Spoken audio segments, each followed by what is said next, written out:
891ನೇ ಜಯಂತ್ಯೋತ್ಸವ ಇದೆ. ತಮ್ಮೆಲ್ಲರಿಗೂ ಶರಣರ ಕಡೆಯಿಂದ ಮತ್ತು ಇಲ್ಲಿ ಸಂಸ್ಥೆ ಕಡೆಯಿಂದ ಎಲ್ಲರಿಗೂ ತಮಗೆ ಶುಭಾಶಯಗಳನ್ನು ಸಲ್ಲಿಸುತ್ತೇನೆ.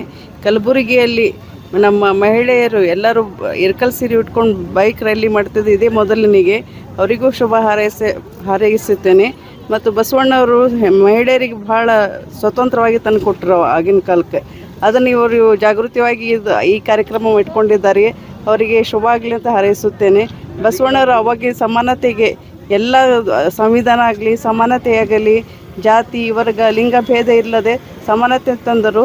ಅದರ ಹೋರಾಟ ಸಲಾಗಿ ಇವರು ಇದು ಮಾಡ್ತಾ ಇದ್ದಾರೆ, ಜಾಗೃತಿ ಮಾಡ್ತಾ ಇದ್ದಾರೆ. ಅವರಿಗೆ ಶುಭ ಹಾರೈಸಿ ನನ್ನ ಮಾತುಗಳನ್ನು ಮುಗಿಸ್ತೇನೆ.